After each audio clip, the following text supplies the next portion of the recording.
34 cars. But right now, the position he's in, he actually has a small advantage because everybody else is opening the air up in front of him. And he, oh, here we go. Trouble, contact, and a huge crash. Up in turn number 2. Oh, multiple cars involved. Oh, my. It looks like Dan Weldon may be involved in it. And Eddie, you and I spoke about this morning on the drive-in. Just this amount of cars, the speed, just the chance for what they call the big one. And what happens in conditions like that, when you're, even if you're 300 yards behind that, you cannot stop these cars. The only option you have is to try to avoid it, and it was impossible to avoid anything there. And you saw Willpower, his car involved as well. My. What a mess. That's Townsend Bell that was, I think his car was up on its side there, the 22. 15 there of Jay Howard. An additional entry, excuse me, is that the 19 or 15? I can't see with the sun shining there. Some of the car is broken. They're showing that as Alex Lloyd, the 19. It's the 15 of Jay Howard. Yes. One of the cars actually flew for about 200 yards in the air. Red flag is out here at Las Vegas Motor Speedway on lap number 12. And from high above, you can see the carnage. We talk about the car going through the air. Eddie, you know that these cars run so low down to the ground. We mentioned before we saw them hitting the ground and sparking, that anything underneath the car, underneath the floor, underneath the tub, really just gets the air underneath the car itself, and up it will go. We saw J.R. Hildebrand out of his car. There is Dario Franchitti. Somehow he managed to get through the carnage, but Sure, guys, I mean, there's just nothing I can do. Willpower did not. 10-4. They are going to stop you at pit lane on the right-hand side. They want the drivers to stay in the cars. What Franchitti was alluding to is there's nothing he can do avoiding the debris that's on the track.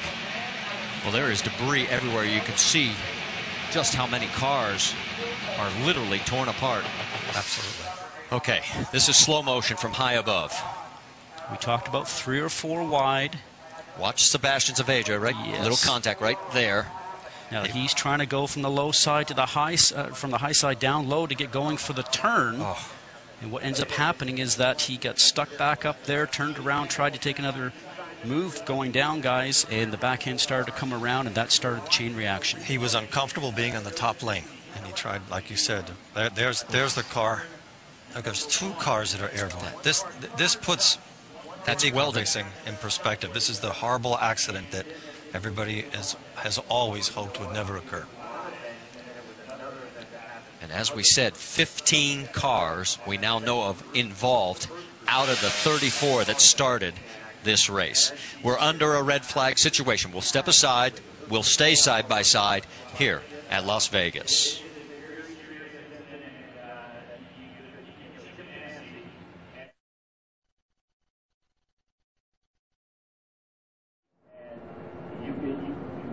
And all the action starts up front, Marty. As you know, we just mentioned it's very difficult to try and avoid it. And as Dario was mentioning, he's just looking forward, trying not to hit the car that's in front of him or subsequent cars that are there. And luckily for him, he got through before everything started to go just upside down. But it's also where you position yourself on the track. He was Patrick. Exactly what happened in this 15-car melee.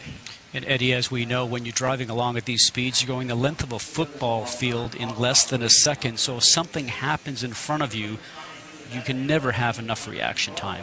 It's impossible. You have no time to do anything. What happens maybe is just a small miscommunication between 2 drivers. Somebody spins and you have... Eddie, as you know, we talked about it a moment ago, it's just reactionary time, and you hope that there's a clear path for you to go through. Now, as we see the car starting to touch and go airborne, as a driver, you're looking for a clean hole, but sometimes when you get to that clean hole, it is then filled with other cars or debris. But for